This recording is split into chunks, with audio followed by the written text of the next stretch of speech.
Hey, this is for all them PS boys out there, man. Y'all know what time it is. If you a Sony pony, you need to get hype. If you a Xbox boy, you need to get hype. If you a Nintendo boy, you need to get hype. Get hype, get hype, get hype. If you a Sony pony, giddy up, giddy up. If you a Sony pony, you need to get hype, get hype, get hype, get hype. Get hype, man, it's about to go down. I said the haters gonna hate. They hating on the T-flops. They can't stop us because we got the exclusives, the games, the storytelling, minds blowing. Understand them Xbox boys, they trying to destroy us. Nintendo boys, we still stand tall. Boys in red, you know how we do it. Let's get it on, let's get it popping. And this is why we gotta get hype, man. Let's get it on, man. Ayy. Ayy,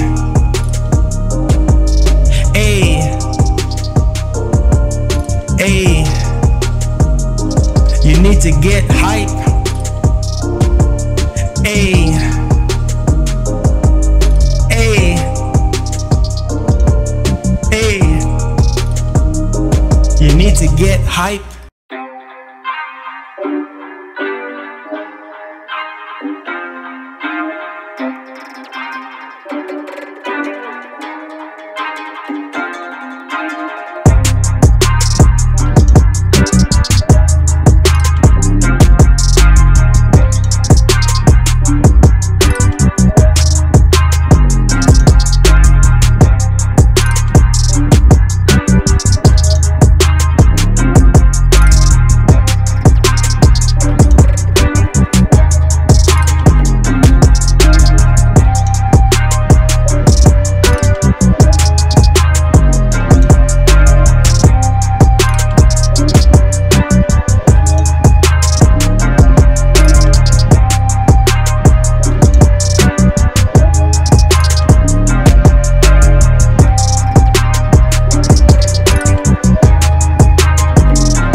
Going on, brother?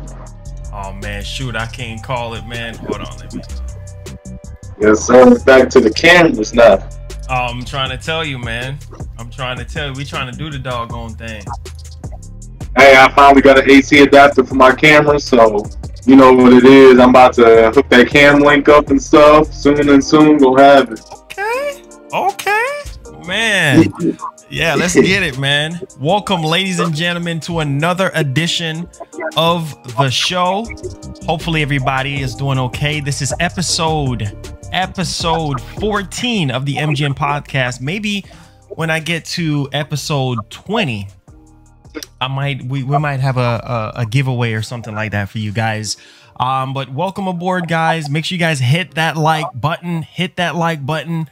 Make sure you guys share this out as well. That is definitely appreciated. And so while we wait for the rest of the panel to get in here, I'm guessing everybody is running a little late. I do have a recurring guest on here, and he's actually finished up with game development school now. So I think you're working with Unreal Engine 4. Yes, I'm still in game development school. They just one of the classes they have us doing now from now on is working with Unreal Engine. So nice.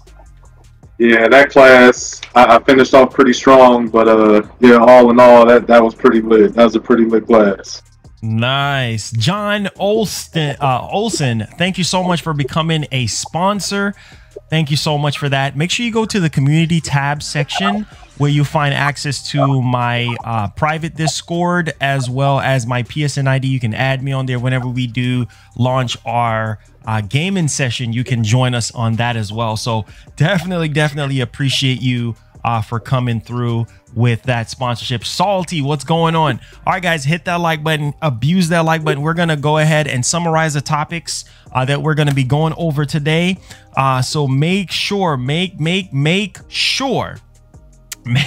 you guys grab your chips, your Oreos, whatever you eat, whatever, your mama's fried chicken. You guys know how we get down. Grab some Kool-Aid while you at it as well. Make sure you got a little bit of sugar in there, not too much sugar, but just enough to get your blood pumping for excitement.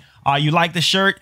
Hey, oh, and shout outs to everyone who actually helped out yesterday with me getting a chair. As you guys can see, my chair is like jacked up on the back.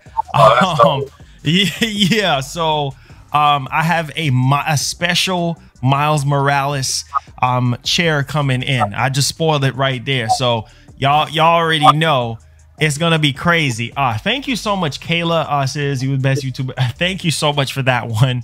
Really do appreciate it. So we do have something coming in the office, and it's gonna be dope, especially with PS5 and Miles Morales. Huge Spider-Man fan, as you can see so far. We rep that Spider-Man real hard. So I didn't even know you wear that hat today. I just wore this today. see we hey, our spidey senses are tingling, man. Our spidey senses are tingling. All right, so let's kick off here, guys, with some of these topics that we are going to be going over, and then we'll get with the shout outs, and then we'll get on the topic, and we're going to try to keep the podcast clean. When I say clean, zero cussing on here. We're going to try to stay on course with the topics that we do have to talk about, and hopefully you guys enjoy. So the first topic that we're going to be going over is the PS5 release date. I mean, we're dying with anticipation for the PS5 release date. And so a couple retailers, I think I mentioned this out on Twitter, a couple retailers and also some analysts is indicating the release date for the PS5 on when we can expect it. We're also going to be talking about Ratchet and Clank Rift Apart. One of my most anticipated game for PS5 was shown off at Gamescom, but we did have some confirmation here from Insomniac Games themselves. So this is definitely going to be very good to go over that. We're also going to talk about PS5 Pre-Order VIP style. We're going to be talking about COD Black Ops Cold War, of course, for the PS5. I think they're pushing 4K 120 FPS on that one. I'm getting a little bit of background noise from you, Chris.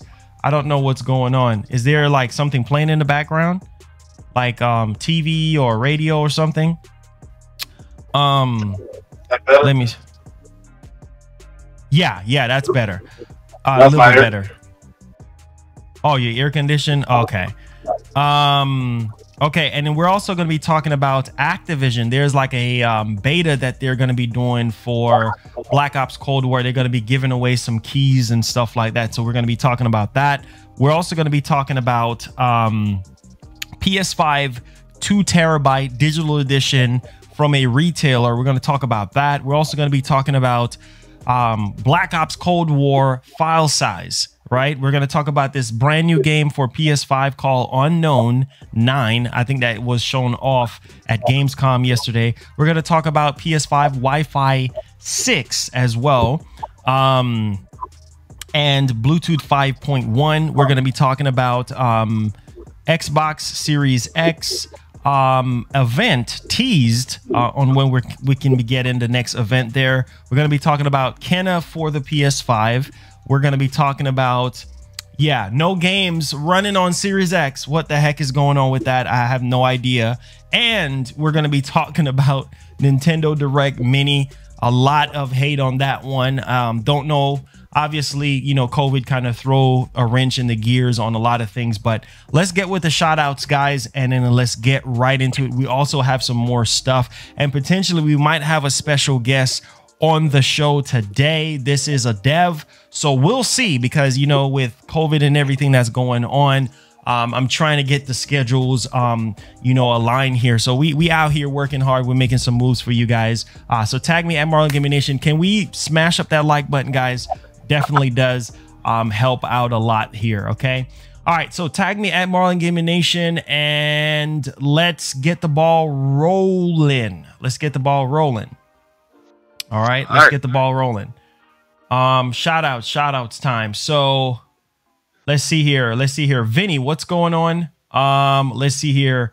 Amco Suffolk, what's going on? Cap Artist, what's up? Chris, what's going on? Cap, Trenton, Brian, how you doing? Dal, how you doing? Giant, how you doing? Let's see here. Wheezy F Baby, what's going on? Mr. Smith, what's going on?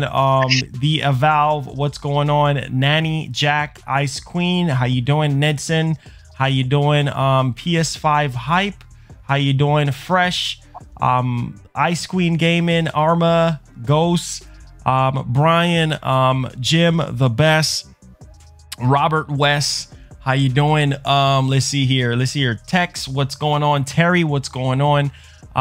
Persona VA, what's going on? Chef, what's going on? Fox, what's going on, man? Big Stout, what's going on? Kayla, what's going on? Eat noodles. Well, hey, I'm telling you, man, that's something to eat right there. Zave, what's going on? PlayStation King of Kings, what's going on? Nighthawk, what's going on? Mr. Krabs, what's going on? Happy 69, M Bison, Nighthawk Afterburner, Sawyer, Pika, what's going on? Chris, thank you so much for the support, man. I really do appreciate you as well. FaZe, what's going on? Let's see here. King Mo, what's going on? Muse Star, what's going on? Jeremy, how you doing? Loon, how you doing? Andrew, how you doing? Sean, how you doing? Hey, but God bless you. Thank you so much for the blessings, man. I'm trying, you know.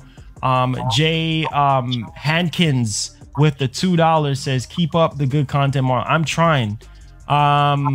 Michael Soto, what's up, man? How you doing? Ali, what's going on? Silent YouTuber. Julie Racing, how you doing? Angelo, how you doing? Yo, Sawyer, what's up? King Mo, what's up? Let's see here. J Rex, what's up? Shadow X, Joseph, what's up? Ashwant, if I'm saying that correctly. Hello, what's going on? Hurricane, what's up? Elgard, what's going on, man? Thank you so much for the support. Tommy, what's up? Alfonso, what's up? Wavy, what's up? Ash, what's going on, man? Let's see here. Hold on to your questions for afterwards, okay? Let's see here. Nanny. All right, I think that's everybody. So let me make sure that we don't have, make sure you guys hit that like button. We're about to get started now. Let me see here. Let me make sure that there's nobody else waiting. Okay. So still waiting on the rest of everyone to jump in here, but we're going to go ahead and get started. Now, I know a lot of people is like wondering, like, you know, what's happening with the PS5 release date and everything like that, and when we're going to get price and all of that good stuff. But this is very, very interesting. So let's time this at, I'm going to have this for timestamp's sake. So let's put this at about, let's put that at about 10. So this is according to VG Video Game Chronicles. Now, there is something crazy that's going on right now with the release date for the PS5. It says retail and development sources point to a mid-November launch for PlayStation, but COVID could yet affect Sony's plans. I'm hoping that, because Sony did come out and said that, you know, everything is good to go as far as the launch goes and everything like that. So I don't think COVID is going to be, you know, messing anything up or anything like that. And so I'm going to go ahead and dig a little bit much more deeper so people can understand. It says, according to VGC development and retail sources, mid-November is exactly Now they're putting confirmation on this. They're saying exactly when the PS5 is most likely to land. In the UK, we understand that PlayStation has already booked significant marketing spent for 7 days, commencing on Friday, November 13th. Multiple retail sources have also told us that a launch during this window would fit within their expectations. So a lot of retailers right now is coming out. It says, and listen to this one. It says, ideally, you would want to launch before the end of November if you want to capitalize on Christmas sales window, as getting your product out before the final payday of the year is key. And I do have to agree with that, especially, you know, around November time, you know, Black Friday, even before Black Friday, you know, a lot of people is getting ready. You know, they have their stimulus checks, or they have their regular paychecks ready to go, you know, to buy a PS5 or to buy a Series X, whichever one people are going to go with. But man, this is like really, really good stuff. So your thoughts on this, Chris? I know you're going to be getting, I don't know if you're getting PS5 or Series X, but what's your thoughts on this November 13th and also around this particular window here? You already know which console I'm getting first and what I'm breaking the bank for. Especially after they had umpteenth chances to wow us on Xbox's camp and they didn't. Hey, I'm getting the PlayStation 5. I was actually listening to what you were saying from that report, and I'm like, it makes sense to do it November 13th because that's a few weeks before Black Friday. You know, so I mean, hey, you're gonna have that market that can afford it without a discount, and then you're gonna have that group that's gonna have a bundle that's gonna wait for Black Friday and that's gonna stand in the lines in COVID or try to get it through Amazon Prime and Cyber Monday and that. So, you know, I think that that's a good date. You know, that gives people ample time to save up for it. Yeah, you know, I already got mine signed, sealed, delivered. You know me, I'm already ready for it. Oh my God. Hey, I feel you on that, man. I really, really do feel you on that. Honestly, for me, I'm locked and loaded, ready to go. And here's something that I really wanted to share with a lot of people. And if a lot of people don't necessarily remember this, let me just bring you up to speed right now, because if you haven't been following me out on Twitter, I have a few, you know, retail friends in different stores, you know, Target, you know, Walmart, GameStop and everything like that. And managers for that matter. And they're indicating that, bro, like mid-November, they were saying like somewhere like early to mid-November, they were telling me, and they're saying that, look, I remember I had the PS4 Pro, the 500 million edition, those limited edition PS4 Pros that Sony came out with. And I think they manufactured like 50,000 of them, right? And I said, man, I was stuck in between the Spider-Man PS4 Pro or the, I'm a huge Spider-Man fan, but I was like, you know what? Oh, Spidey, I'm sorry, Spider-Man, I'm sorry. But I have to go with this limited edition PS4 Pro because it's rare, you know what I'm saying? Especially if you get one that is manufactured, you know, in that rarity number there, then you got a gold mine. So I was like, you know what? I'm gonna try to see if I can get it. And my God, literally when I went online to try to get it, it was sold out in seconds. Literally, oh my God, bro. I was trying to add it into my cart, and literally by the time I hit pay, it was sold out. So I literally had to go on Macari app, searching for it. Obviously, I was at the mercy of scalpers, and obviously the price was double, but this guy, he was selling it for like $800. I didn't have no choice, dude. I just like, you know what, man, I gotta get it. So imagine, the reason why I brought that up, bro, because imagine this, 50,000 PS4 Pros limited edition at that time frame versus 10 million PS5s. I'm hoping that Sony actually is smart enough to double up on production even more than that 10 million. Because I'm telling you right now, that PS5 is going to be sold out. Like, completely. I'm telling you. Huh? Go ahead. Completely sold out. I just talked to my friends at a mom and pop game store and a GameStop that I've been going to for like 15 years now, and like they said they're not even sure they're gonna have enough for everything for like the 2K for the 2K21, because they just changed it where for 2K21 if you buy the Mamba edition for PlayStation 4 they give you a free discount code for the PlayStation 5 version. Yeah. So you don't got to pay it twice. Yeah. But there's already 17 pre-orders in my store alone for that Mamba edition for the PlayStation 5. Oh my God. Wow. But only like 3 for Xbox Series X. So that tells you something. That's crazy, man. That's what I'm saying. Oh, and we're going to talk about that. I see a lot of people tagging me with this. A French journalist, Julien Ches, if I'm saying his last name correctly, has made a survey. Which next gen consoles would you take? 92K voters drop PS5 and 3% Xbox Series X. That's freaking crazy, man. But I mean, what does those numbers really mean when you're looking at a sample size of 3%? Are they basing it off the 92,000 or are they basing it off of worldwide numbers? That is true. That you is know, true. because it's just saying it dropped 3%. 3% of what? The 92,000, or is it? Yeah, that's what I'm thinking. And not even that. Not even that. I wish I could. Let me show it on screen because some people. Let me see if I can show it. I'm gonna do the math real quick. Yeah, do the math. While you're doing that, IGN put out a survey. IGN put out a survey. Let me show people real quick. They think I'm playing. So they don't get this bright idea. Check this out.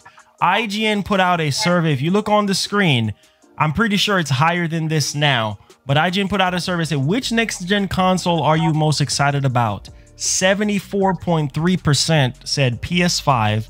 25% said Series X. Why is that? Why is that? Yeah, I got to that. Jack MD said the math 2760. That ain't that much. No, out of 92,000? Bro, that is not. You know what I'm saying? Like, and this is the freaking problem. You know what I'm saying? Everybody wants a PS5. Nobody seems to care about Series X. And this is why I say this with the release date. This is also good because we're hearing early November for the Series X. That was the last time when we actually heard anything sort of concrete with release date wise for Series X. They're saying early November, like the 5th to the 6th. So that's where. So basically, if that is true, then the Series X will launch before the PS5. And even with just a week head start on Sony, what games do you have? Which we're gonna dig deep in that. But I'm just saying, like, you make it so easy for people to have surveys out, and PS5 destroys the survey. You make it so easy for people to get excited about. If you look on Twitter right now, PS5 is dominating the conversation. Like, Sony, when are you gonna drop price? When are you gonna drop release date? Nanny, you don't have to spam. I see it. You don't have to spam. You know, it's like, when are you going to reveal the release date? Sony. Nobody's really saying that much about the Series X because why? There is nothing. There's absolutely 100% nothing there. And that's a big freaking problem. So November 13th, around that week, we can expect, because multiple retailers are indicating that. We also have different analysts. We had rumors before saying November 13th or the week of November 13th. I don't even care when in November, as long as they release it before this whole holiday rush stuff start happening, because I will say a week before Black Friday would be great. You see what I'm saying? That way you give people ample time. Okay, we already know how much it's going to cost. We know the launch games. We know what to expect. So let's go ahead and spend our money. You see what I'm saying? And it's just very, very interesting, man, to see how everything is actually going to pan out moving forward here. But let's get off into the next topic at hand. Get hype, son. Y'all better wake up, man. Y'all better get some nicotine, man. I don't give a dog on what you drink, what you eat. Get hype. Now, Lily with the $5 says the future of game show said they will have gameplay running on PS5 today. Really? What time? What time?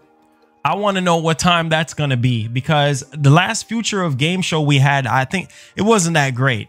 I think that was from Game Radar. I don't know if it's Game Radar doing that, but it wasn't that great at all. They showed like a few things here and there, but it was kind of underwhelming. All right, so next topic, guys, we're going to be talking about Ratchet and Clank. Thank you so much, Lily, for the $5.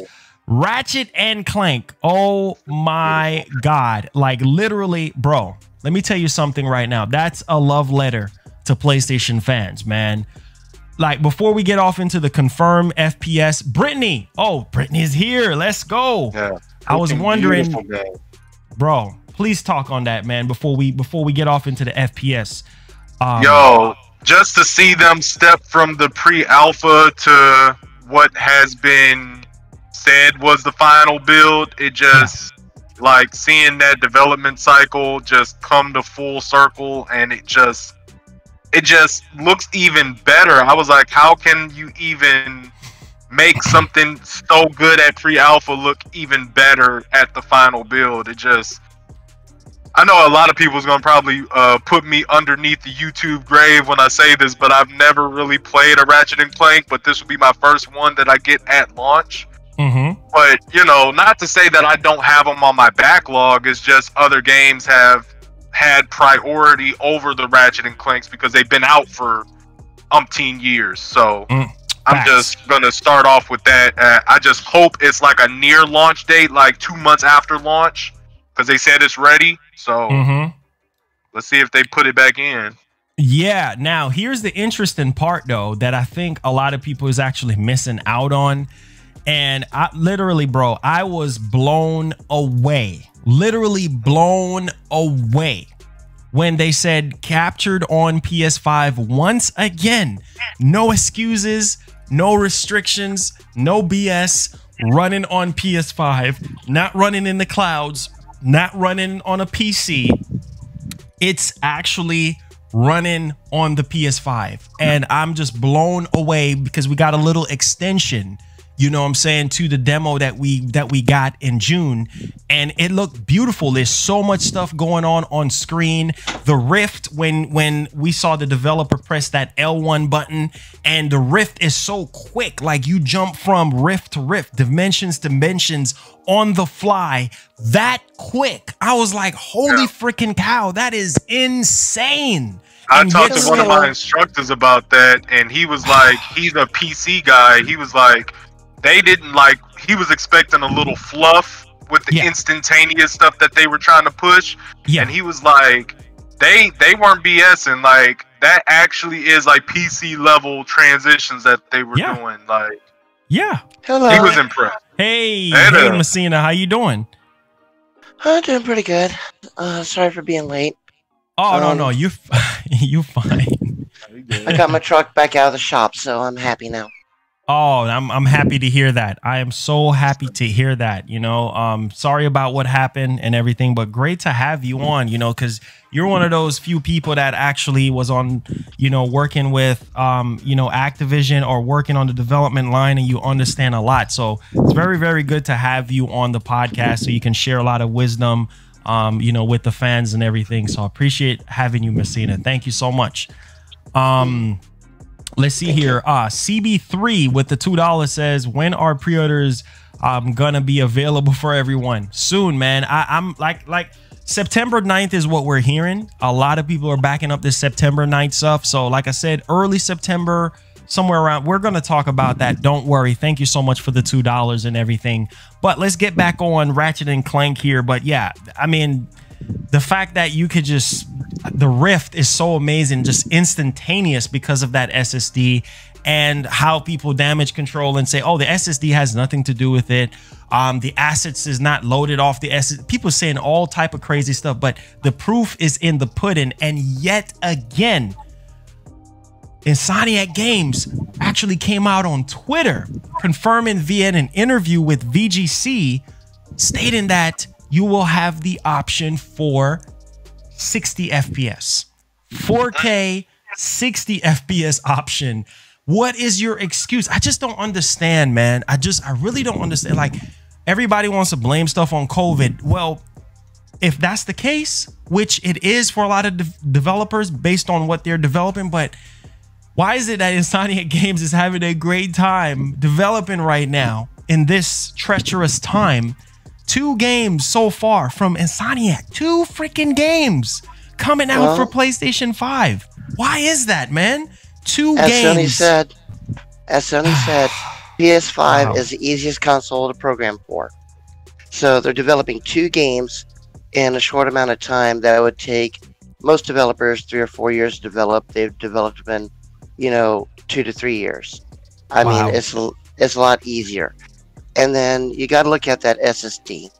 Okay, PC, Xbox, they run a 4-channel SSD with 1 coprocessor on it. Sony developed theirs with 12 channels with 2 coprocessors that can bypass the CPU, and it feeds directly to memory, feeds directly to geometry engine, feeds directly to the APU. I mean, it's just insanely fast. It's nothing but pure IO throughput. So when they say that they're asset streaming, they are asset streaming. That's why they're loading the world so fast. I mean, you go through a portal, it's a 0.5 second transition through the world or through the portal, and it loads an entire world in 0.5 to 1 second. I mean, it's just insanely fast. PC can't do that. If it tried, it would be pop-ins. They won't have that technology for another 2 years. Yeah. Facts. And just to clarify, I just got some little bit more confirmation here on the whole FPS situation. So the game will be at 30 FPS at 4K and a lower resolution at 60 FPS. Doesn't matter to me, because at the end of the day, this is the PS5 secret sauce thing that we've been hearing about, right? Where with the DLSS super sampling, right, where you can take a lower resolution and make it look even better than native 4K or whatever native resolution it is. Like, this is something that I think a lot of developers is going to implement, because if you look at Death Stranding on PC, that game looks phenomenal with that DLSS, and shout out to Hip Hop Gamer, but he did interview Konami Productions, and they did confirm that DLSS is going to be a new mainstream thing for the next gen consoles and PC moving forward with this DLSS 2.0. So this is very interesting. So it doesn't matter the freaking resolution. I see some people say, oh, well, it's not going to be 4K 60. It doesn't matter if it's going to be 4K 60 or not. The fact of the matter is, if they're getting this game to run at a stable frame rate and a stable resolution without dropping any frames, that's the key thing. You see what I'm saying? So that's what. Go ahead. What they're gonna do is, for full graphical fidelity, they're gonna run 4K 30 with ray tracing, VRS, ML. Not ML, but the VRS, the ray tracing, 4K 30 for full graphical fidelity. But they'll drop the resolution down to 1440p and run at 60 frames per second, use machine learning to upscale it to look 4K. And that's the big difference. And the graphical fidelity is going to be hardly any different. Wow. See, that's what, and that's exactly what I've been saying this whole time. This is what I've been telling people this whole time. I said, you know what? People are just not realizing that at the end of the day, as long as I'm getting a stable frame rate, that's all that really matters to me. I'm not necessarily caring about, well, it's not native 4K and it's not this and it's not that. Like, look, as long as I'm not dropping no frames, I'm good to go. You know what I'm saying? That's like my most important thing right now is that, hey, people need to understand that it's not just about ray tracing, and it's not just about having all of this, you know, high fidelity as far as resolutions, because you can have a high resolution game and then the frame rate suffers, you know what I'm saying, because of that. So I'm actually happy that they're actually giving us, you know, 60 FPS option, and same thing with Miles Morales, we're getting 60 FPS on that. So bravo to Insomniac for really working so freaking hard to give us 2 freaking games. Now Ratchet and Clank is confirmed to be a launch window game, so it could be within 3 to 4 months, right? Or it could come out in December, it could come out in January, it could come out in February, but we're just gonna have to wait and see. This is very exciting stuff for PlayStation fans. The game looks phenomenal, and I believe they said that this whole Ratchet and Clank game is not entirely new, that it's an extension from Into the Nexus or so, which is kind of crazy.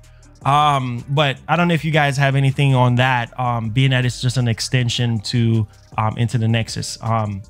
Anything on that? I have no idea on that, if they're extending it or if it's just a compilation of all the titles together, you know, and just or so. But from what I'm understanding, it is a continuation of the story, but it's combining all the stories together at the same time. Yeah. I'm like I said, I don't even care at this point. I'm just happy. I'm just happy. Now, thank you so much, Persona VA, for becoming a member. Thank you so much for that. Make sure you go to our community tab where you find access to our private Discord as well as our PSN ID, so you can add us on there. Thank you so much, Persona VA, for helping us out here on the channel internally. Thank you so much, man. Appreciate it. All right. So let's move along here to something a bit much more interesting. And wow, man, like I said, the hype is definitely real, guys. The hype is so real right now. It's unbelievable. So PS5 pre-order VIP style. And, you know, this is something that I wanted to ask everyone on the panel, everyone in the chat. Did you guys get an email? And did you guys get selected? Because apparently Sony sent out some invitations, like via email, basically giving us the chance to register to get a PlayStation 5 when they launched the pre-orders and everything, to be one of the first to get the PS5 sent directly from Sony and not from anyone else. And I thought that, you know, a lot of people was like, what the heck, why they're doing this? Trust me, they're trying to scale things to see, you know, who is willing to pay X amount of dollars for the PS5 versus who is not. So I think this is like a limited amount of people that is going to be able to get, you know, first bid on this thing. So did anybody get that email? Did anybody get any response after putting their PSN ID? Because one of the main things I think a lot of people was kind of saying, oh, it's a scam, because why would they ask you for your PSN ID? Because they're looking for those PlayStation loyalist people, like those people that are loyal to the PlayStation brand, that buy every single thing. They have all these platinum trophies and everything like that. They're looking for the loyalist fans out of the PlayStation fan base.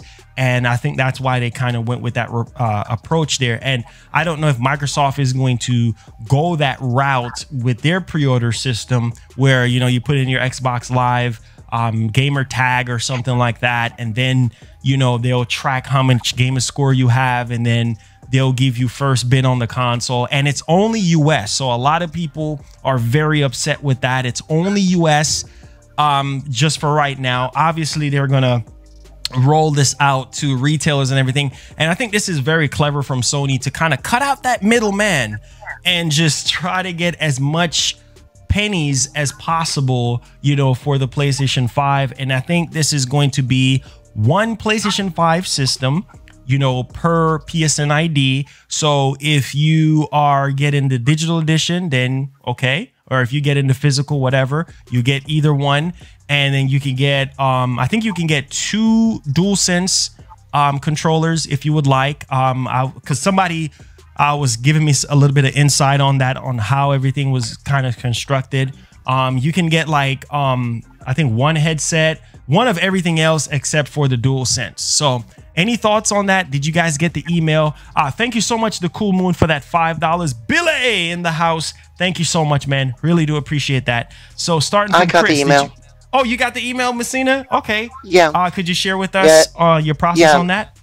I'll read it directly from the email. Sure. It says, PlayStation 5 is coming. Register for an opportunity to be one of the first to pre-order your PS5 console from PlayStation.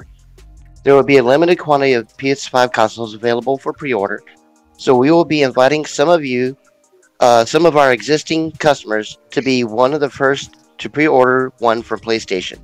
Yes. Pre-order reservations, pre-order invitations will be taken on a first-come, first-served basis. So once you can get an invitation via email, we encourage you that you follow the instructions and act fast. If you're interested in receiving an invitation, register below. If selected, we will contact you via email with instructions and details. To learn more about the PlayStation 5 console pre-order process, please visit our FAQ. And then I had the registration down there for my PSN ID. Nice. Wow. And then after that, it says, please make sure your email address is the one associated with your PSN ID. And then it says, manage your account information here. And then there's a little star. If selected, we will contact you via email for pre-orders before pre-orders start. If you do not receive an email, you are not selected. Wow. Dang. So wait, so you put in your PSN ID and what happened after that? It just says, thank you for confirming your PSN ID. We will contact you by email. Oh, wow. That's where the suspense leaves you right there. You're like, oh my God, are they gonna? Because I think when you're selected, they'll email you back with instructions on how to, go about the whole thing. And I think a lot of people were saying that, yeah, they got selected and they got an email response from Sony. So when pre-orders do go live, they're already ready to go with everything. Chris, did you get an email? Did you got selected? I got nada, Nathan. I was looking. I got Nathan. Nathan. Oh my God! I got 2 pieces of bread with nothing in it. Wow, man. But here's my thing though. Your PSN ID, and this is something that I think a lot of people is not paying attention to. Your PSN ID has to be linked with a valid US email. Your email has to be valid and tied to it. And so for me personally, my email is linked to something old from like 10 years ago. You know what I'm saying? So yeah, I don't have the latest Gmail account tied to my thing. So that was a big problem for me. So I didn't get the email until like afterwards, when I had to go back, find my old password and do all this extra stuff, trying to actually dig into it. And then find them, because I was going crazy on stream. I was like, okay, Sony, where's the email? Where's it? Not realizing that if you're not selected, you're not going to get it. But I had to log into my old email that was tied in with my PSN. And then I looked through the junk mail, and of course, there it was. But I looked everywhere, but check this out. I'm going to tell you what. If I don't get one of those consoles, I'm going to be caping like Baron do on Xbox side. I'm going to go to the booty camp. I'm telling you. I'm going to get an Xbox Series S. I'm going to get 2 of them mugs because they're going to be more available. I'm going to get 2 of them mugs and put them on my back on YouTube. Be like, I don't like Sony no more. Oh my God. They better give me that email. I'm not playing because I know, because you a PlayStation elitist, man. You and Kazama are PlayStation elitists. Y'all are Sony ponies, man. I'm telling you, I'm not going to ride that horse no more. I'm going to beat it with a stick. Oh my God. Gabriel Terry with a 5 says they have not started selections yet. That's from Sony customer service. Okay. So if you are selected, then whenever they start pre-orders, then they will roll out the email or with instructions to tell you how to go about everything. But here's my thing. Sony knows the demand of the PS5 right now. They know that people are losing their freaking minds. They're losing their marbles right now. They want to get their hands on the PS5. You know why? Because the competition, again, the competition makes it easy for Sony right now. You know what I'm saying? When it comes to people and look, Sony does not need no push from nobody at all. They don't need no advertisement. They don't need nothing at all. They're just looking at it like, look, man, we ain't got to do nothing. The PS5 will sell on its own. All we got to do is deliver on the games. And the fact that you got Demon Souls, which is highly likely to be a launch game or a launch window game. And then you got Miles Morales. You got Ratchet and Clank Rift Apart. Bro, that's 3 heavy hitters right there. You got Miles Morales, Ratchet and Clank, and Demon Souls potentially. All launch games, right? Within that window. And, you know, of course, whatever other, you know, I'm hearing something about a multiplayer type game like SOCOM, or some people are saying Killzone, but SOCOM has been resurfacing. I'm telling you right there alone. And let me just throw this in there, being that this is something to do with pre-orders. There's even talks. This is no confirmation on this as of yet, but there is talks that Sony is working closely with Activision right now with Call of Duty Cold War to actually do some sort of like launch bundle with the game. Oh my God, man. Like, I'm telling you right now, it's a wrap. I'm telling you right now, this is the type of stuff that I'm talking about. As a corporation, you have to sit down and you have to think, okay, in this case, Microsoft, right? Your baby is delayed till 2021. Okay, what are we going to do now? Other than just Game Pass, what are we going to do to give people an incentive to sign up for a Series X, to get one day one? You see what I'm saying? Like, you're supposed to persuade people in order to buy your freaking system. And right now, Sony is throwing money at third-party devs. At least that's what we've been hearing behind the scenes. They have been working with a lot of third-party developers, you know, to get some sort of time exclusive deal, you know, with the PlayStation 5. And this is huge. Call of Duty is huge. You see how the Call of Duty community was actually reacting to the whole puzzling of finding out about Call of Duty Black Ops Cold War. And this is a Call of Duty game that I'm excited about as well, which we're going to be talking about further down after this topic. But I brought up Call of Duty because this bleeds right into their whole pre-order scheme. So imagine if they have a sort of like, I wouldn't say special edition, because one of the marketing guys came out and said that they're not going to have any special edition consoles at launch. I think it's after launch is when they're going to be doing that, which is kind of weird, but I get why they're doing that. But at the same time, imagine if they have a Black Ops Cold War PS5 with the game bundled, and you know, you already have Astro, what's it, Astro Playroom or Astro, whatever that Astro game is that's preloaded on the system, and then you have Miles Morales, you have Ratchet and Clank within that window. This is huge, man. You're giving people so much incentives to buy the PlayStation 5. That's why you see so many people on surveys, PS5, because it comes down to the freaking games. Not about power and CU units and this and that and all of this and, oh, this amount of teraflop and this amount of RAM. It's the games, because you can have the world's most powerful freaking machine. Yeah, Sony's gonna have their fingers in every pot that they can for every game that they can. Yeah, basically with Call of Duty, you know, there's gonna be DLC, if not exclusive DLC coming to PS5. That's gonna be just like Marvel Avengers. You know, you're gonna sit there and, you know, have Sony with their fingers in the pot to entice people to come to the PlayStation 5 platform. Facts. Robert West with the $10 says, peace Marlon, any word when Black Myth on PS? Nope, no word on that. That game looks phenomenal. That game looks very exciting, to say the least, and can't wait for that to come to the PS5. You know, I'm or the Series X. I'm excited. I'm really excited on that.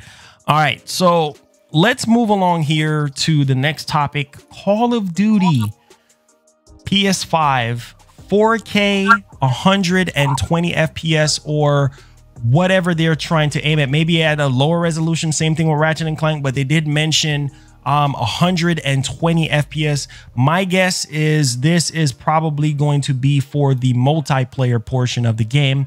And so this is very, very, very, very exciting because once again, Sony at the helm of these third-party games, right? And so I'm gonna go ahead and dig deep into this one. It says GameBeats report that the game will support 120 FPS on next-gen consoles. So obviously that's going to be on Series X as well. And it says in addition to PC, which should make even more smoother gunplay experience than usual. Now listen to this one, and this is very interesting. We want to make sure that the frame rate, this is coming from Activision, we want to make sure that the frame rate is responsive and that it feels like there's nothing on a technical side preventing you from having a good time. Wow, man. Wow. And the report also mentions seamless cinematic to the gameplay transitions thanks to the next-gen SSD support for PS5's DualSense. Wow. DualSense, the SSD, ray-traced global illumination, whereas Modern Warfare only support ray tracing shadows on PC and 3D audio. Once again, this is what I'm talking about. You know what I'm saying? Like, I don't see Series X conversation.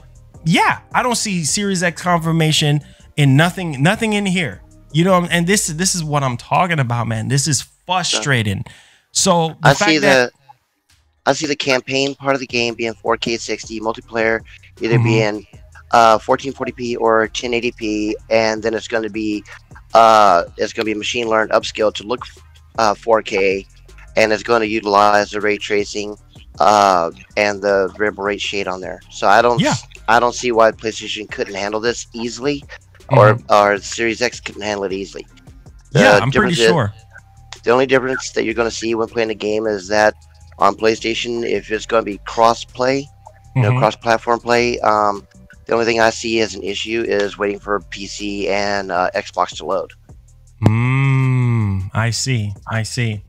Yeah, I mean, of course, Me World 2 with the 5 says, would it be nice if Sony threw money at the Scalebound developers and they bring the game exclusive to PS5? Man, you're talking about blowing a hole in a ship. Oh my God, that would be a big blow, a huge freaking blow. Big blow, Me Too World. So thank you so much for that $5 there.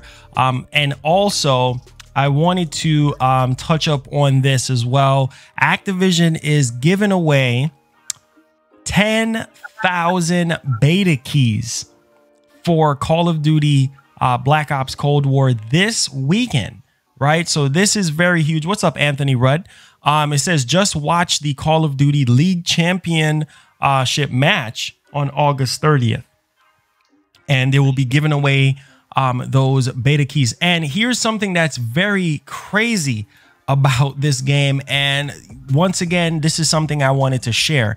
Now, the cross-gen edition of Call of Duty Black Ops Cold War, this is why I tell you retailers, not just retailers, but these publishers and everything, they're going to try to find a way to make these games cash cows moving forward. And so you're going to have to pay for that upgrade. And it's kind of trickery how they did Call of Duty Cold War, because you got to pay that $10 extra, which is going to be $70.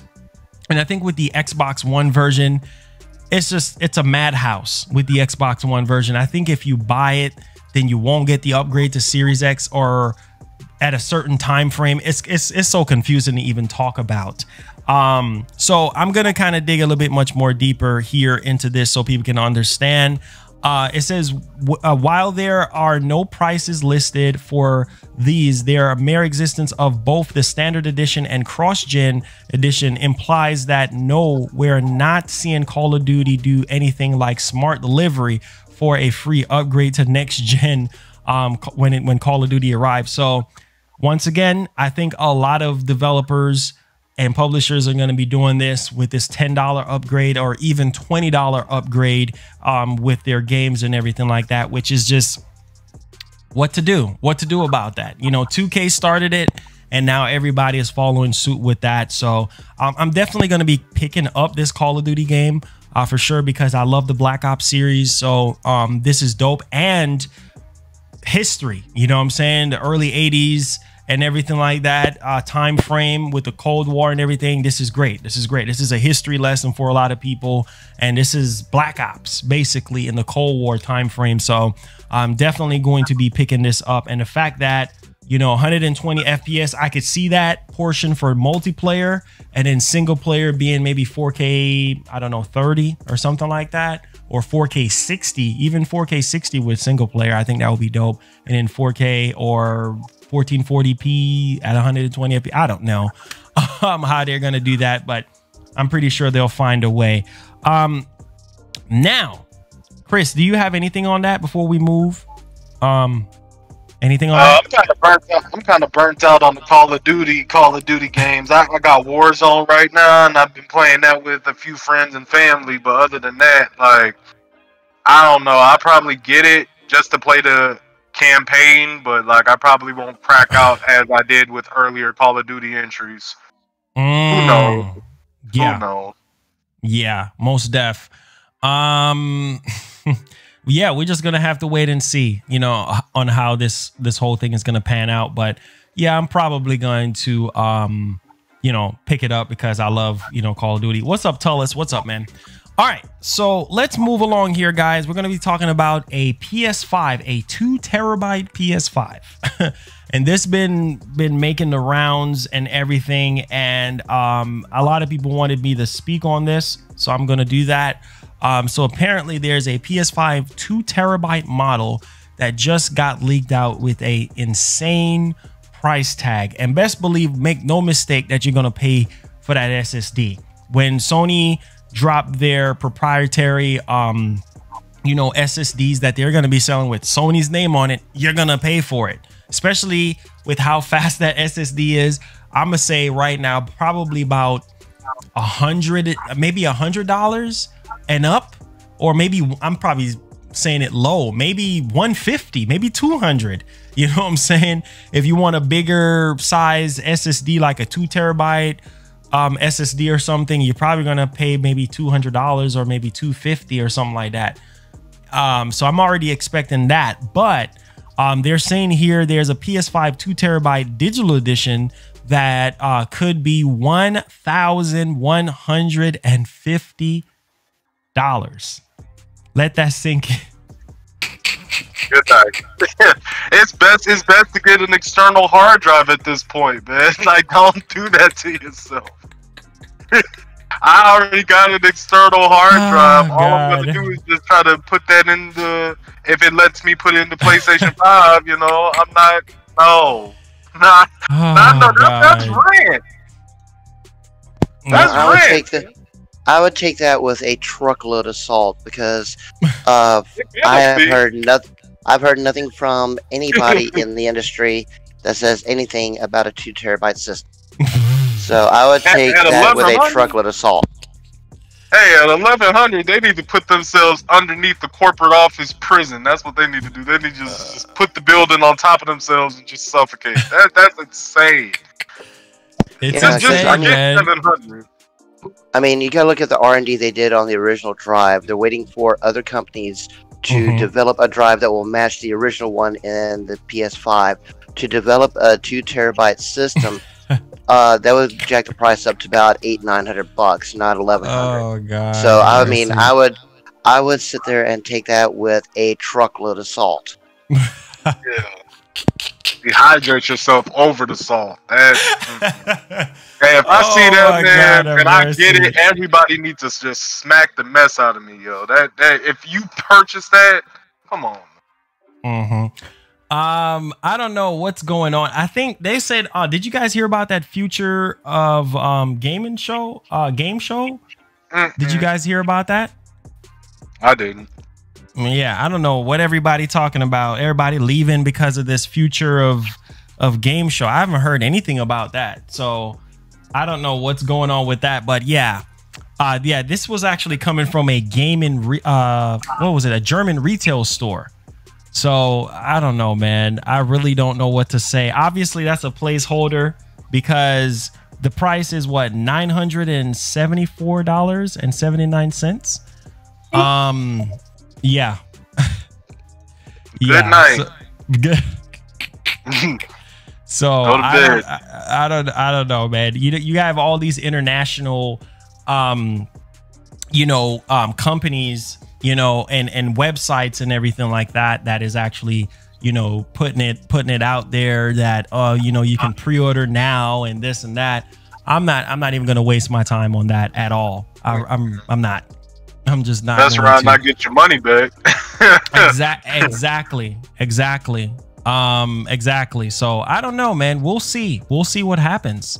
Now there's a file size that was revealed for Call of Duty Cold War, and you know what, all these Call of Duty games are huge, man. Like I don't know what's going on with that, but all of them are so freaking huge at this point. Nothing is surprising. So apparently I think it's going to be over 100 gigs on this one as well. So once again, get your storage ready. Yeah, it's going to be approximately 104 gigabytes on that one there. So that's insane. 100 gigabytes. So I think Warzone was around the same, size there. I can just imagine like going off with the PS5 and because we've been hearing so many different things, like you don't have to download the game right away. You can just like stream the game and then purchase it later. There's a lot of different little things that I've been hearing about, like as far as like how you're gonna download the games moving forward and everything like that, how space is going to be allocated on the SSD and everything. So we'll see on that front on how that works out. So there's this new game that was shown at Gamescom, Unknown 9. Unknown 9. Now, does anybody want to share anything on Unknown 9? Unknown 9. Did you guys saw that game? I didn't get to see the trailer yet, but some of my classmates was sharing it, and I was busy yesterday, but I heard it was dope. Really? Okay. Okay. Interesting. Yeah. It said that it says Unknown 9 Awakening for PS5 focuses on a girl hunted by visions of her death. Let's go, man. Let's go. They just showed a trailer for it and everything like that. I was like, dang, no gameplay. No gameplay? Huh? No gameplay? Like, no gameplay? Huh? no freaking gameplay. Once again, no freaking gameplay. But you know what? I'm so used to that. Thanks to Microsoft. I'm so used to not having no freaking gameplay, right? Hey, what to do? What to do, man? All right, so next topic here, guys. We're cutting through this. PS5 is going to feature something really amazing, and I think a lot of people, with their internet and stuff like that, if you can afford it, that's for sure. So Wi-Fi 6. So you better go out there to Best Buy and get you a Wi-Fi 6 router or something, because this is going to help you. The fact that Sony, this is another thing again. We're learning so much more about a console that was a mystery like 3-4 months ago. All of a sudden, the system that was revealed to us last year, we still don't know everything about it. What else? I mean, besides T freaking flops and CUs and all this crap, I mean, do we know anything else about Series X as far as the Wi-Fi chipset that's going to be in there? Is it going to be Bluetooth? I mean, like, did they even go into details on all of that stuff yet? I haven't seen anything about it. So this is dope. This, once again, incredible news. Wi-Fi 6 capabilities. That means it's going to be blazing fast. I think I was reading something. It's 32 times faster than Wi-Fi 4. Now that's crazy, man.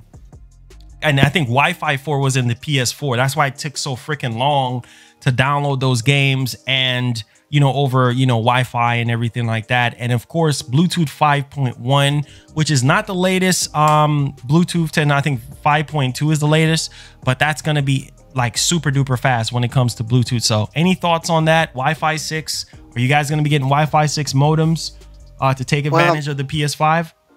Well, first of all, Wi-Fi 6 only connects your device to the modem at the super high speeds, but your modem is still going to be restricted to current speeds that are coming from your ISP. So even if you have a 6G modem in your home, your device will connect to it at 6G. But if your line speed is only that of let's say 5G on your line speed, you're only going to get 5G on your phone. Same thing with your line speed being 4G. But the thing is that wired connection is always going to be the fastest. Period. There's no way to get around having your line speed being the ultimate connection, because it's going to have the lowest latency. You're not going to have outside interference, and you're going to have the fastest speed possible, because like my system, I'm on Spectrum Internet, and my speed is dang near a T1 line. And when I hook up to Wi-Fi, my phone crawls compared to my Roku TV or my PlayStation or something like that, because they're wired. When I do a download on PlayStation, I get it almost instantaneously on wired connection, and I'm waiting 30, 40, 50 minutes, an hour for a download on Wi-Fi. So it makes a big difference. Now, if they upgrade to 6G, your 6G would be able to take care, or would be able to handle a lot faster speed, but it still wouldn't be the same as your line speed. But what's going to be interesting is to see Sony confirm 6G, because that's going to be a revolution for a lot of people who's going to be playing on their home devices that are in different rooms where their wire can't reach, or where they can't connect, and they have to connect by Wi-Fi. 6G to their router is going to be insane. Yeah, we'll see though. But I mean, this Wi-Fi 6 is definitely huge though, because a lot of devices are, updating to Wi-Fi 6, and the latest Bluetooth technology and everything like that. So this is dope, because and that router's going to be expensive too.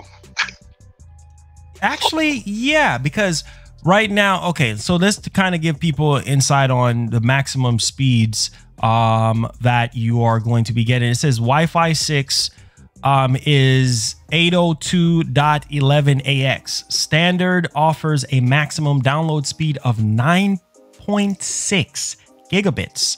That's insane. So, and it says, meanwhile, the 4th generation Wi-Fi tech in the original PS4 offered a maximum of 300 mbs. So you see the difference? That's going to be huge, man. That's going to be huge when it comes to, downloading. Obviously, like Messina was saying about, having direct connection, but not everybody's router is right next to them to plug in, their system. But this is still going to be so much better than before, especially with the, the original PS4, how it takes grandma dinosaur's age to download something. And also the PS4 Pro offered 3.5 gigabits. So, this is dope, man. This is dope. When I was living in a apartment community that had Comcast, I was having gigabit per second internet, and I was back in like 2017, 2018. That was the fastest that was around. So it was fiber optic cable embedded in the coaxial cable, and what I did was, it couldn't reach from my router to my room, so I just got me a 10-foot Ethernet cable and dragged it into my room and hooked it up to the TV, and I had almost near instantaneous download speeds on, large files on my PlayStation 4, and then put it on that same Xbox One when I had it, as well as the Nintendo Switch. I was able to, hardwire all 3 of them, and I was just fine, So you may just have to get that longer Ethernet cable for those places. Hey, you got to do what you got to do. You have to do what you got to do. I mean, at the end of the day, it's just that's just how these things work. But it's kind of dope that Sony is actually, you know, keeping up with the times and everything and trying to make sure that the system, they're just basically future proof in the PS5. So yeah, there's nothing wrong with that. I mean, of course, you got to just, you know, that's up to you. You get your Ethernet, or if you're going to be playing over Wi-Fi 6 or whatever, I mean, it is what it is, right? So Xbox Series X event. Xbox Series X event. They're doing another one? Man, why? Yeah. We need to know when the system's coming out, man. We need to know. But they ain't showed nothing. Well, they showed us a bunch of trailers. That's what I'm saying. I don't live in a trailer park. I don't need to see no more trailers. Oh my God. They built the trailer park with all the trailers they showing. Show us gameplay. Show us a playground in that trailer park. Man, I don't know. I really don't know what they doing, man. I really don't know what they're doing, honestly. Can you hear me?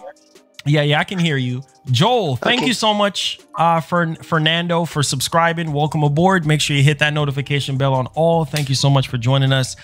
So yeah, we're going to be talking about the Series X event that is supposed to be up and coming. And you know, let me say this right now, man. I'm gonna be as real as I possibly can be, because here's the thing. The last event that we had, you promised, you said you're gonna blow us away. You know what I'm saying? Oh, it's great. You know, Sony, let me tighten up my tie. Hold on just a second. You know, Sony did a great job, you know, and they showed off a lot of games, but you know, our games are gonna look so much better on our box. And you guys gonna get, you know, way better gameplay.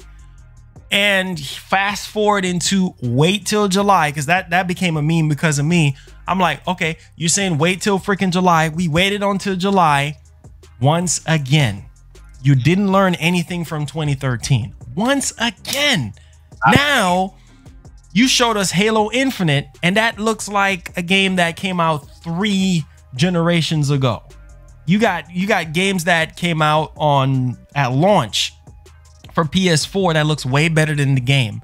You know what I'm saying? Like, you didn't show us anything that was actually groundbreaking. So my only thing is this, is like, where is the freaking games running on the freaking series? I mean, where did they go? Did a cat got them? Did a dog get them? I mean, where did they go? You know what I'm saying? No excuse, man. Here's what I see Microsoft doing. Microsoft right now is pushing Game Pass, and they're pushing, you know, they're pushing not the console, but they're pushing the Xbox brand on PC. They're not pushing the Series X. And what they need to do right now is they need to show some gameplay on the Series X, because everything we've seen has been on PC. Even if it's been running in an Xbox emulation on PC, it's still been on PC. Man.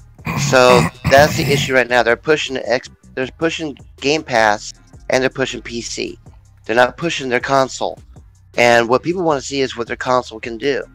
And that's where Microsoft is failing. We need to see what the console can do. And the issue that they're having right now, just like the developers are saying, just like, you know, the community's saying and stuff like that, whenever you're developing a game, you can only code to the oldest hardware supported. So when you're coding to an Xbox One, you know, you're neglecting the power of your newer generation hardware.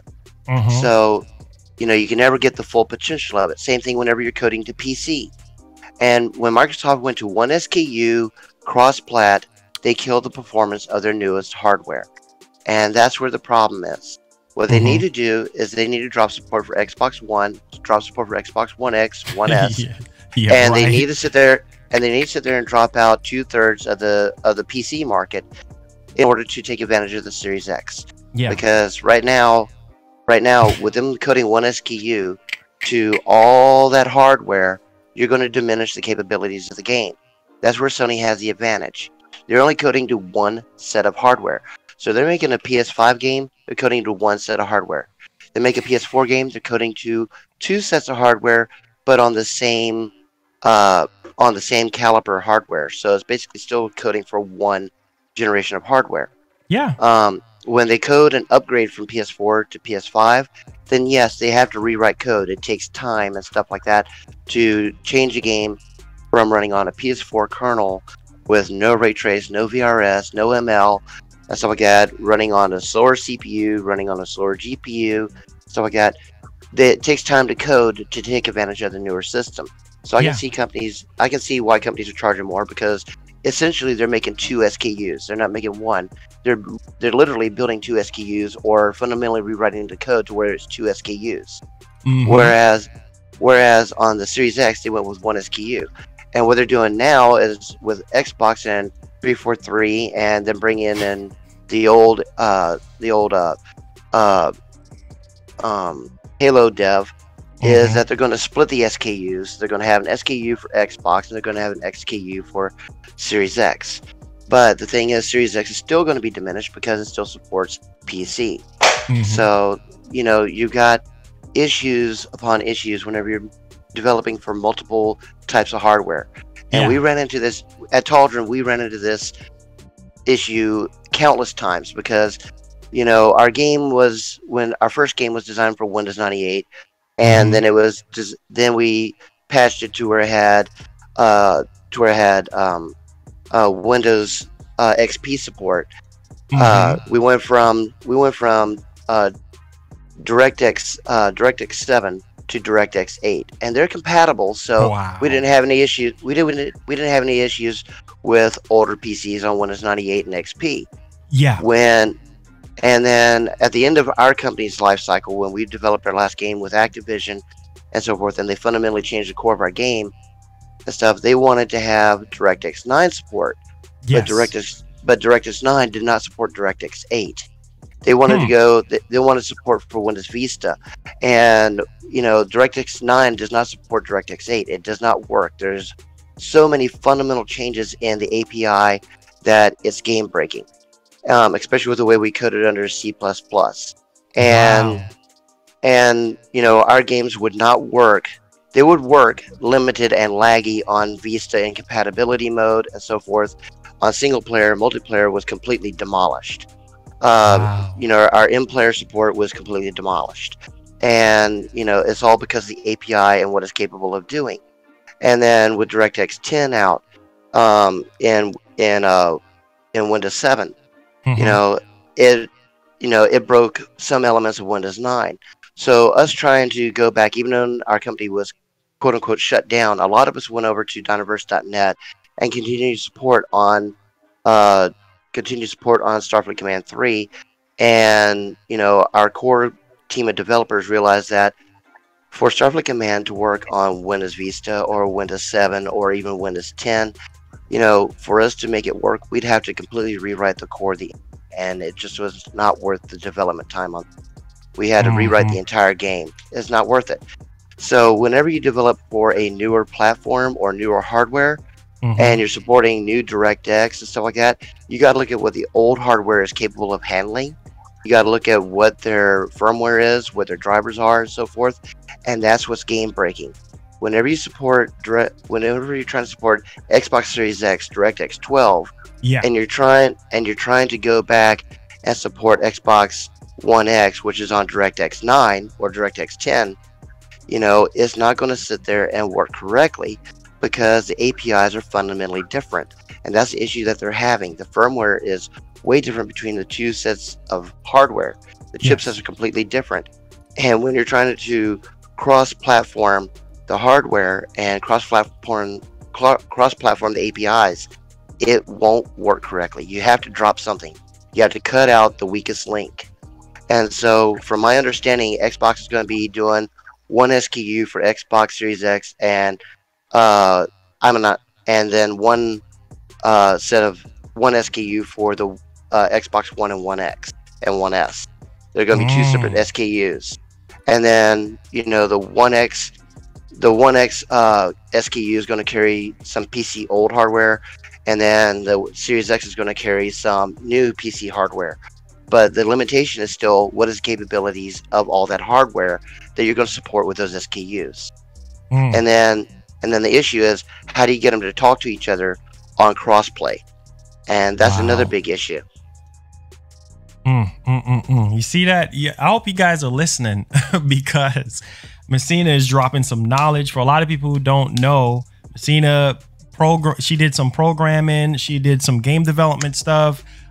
She, you know, worked alongside with Activision. So you guys need to listen and pay attention to her because she knows what she's talking about. And at the same time, you know, this is one of the biggest problems. I've been saying this. It's like, okay, Game Pass is great and all, but the games that I want to play, the multi-platform games that I want to play, not just the first party stuff, because most of the first party stuff that Microsoft cranked out, I'm not really interested in, to be honest. So most of the third party stuff like Cyberpunk, Call of Duty, are those titles are going to be day and date? No, they're not. So it's not just so much of an incredible value of, you know, like these people are actually saying you need to move past Game Pass. Every time I speak like this, people get upset. They say, oh no, you a Sony pony. Oh no, I'm a gamer. And at the end of the day, I care about where my money goes. I care about where you guys' money goes because I want people to spend their money and get what they pay for. And it's like, at the end of the day, people don't understand that. Look at Halo Infinite. You know what I'm saying? Like, and here's my whole theory on this. Like, if people wasn't complaining about Halo Infinite and there wasn't like a huge backlash behind it, then they would have released Halo Infinite just like that. I mean, it would have looked a little bit better, but they wouldn't delay the game. The game would have it would have come out. We'll still have the 120 FPS multiplayer portion, and the ray tracing being included afterwards. And yeah, there you go.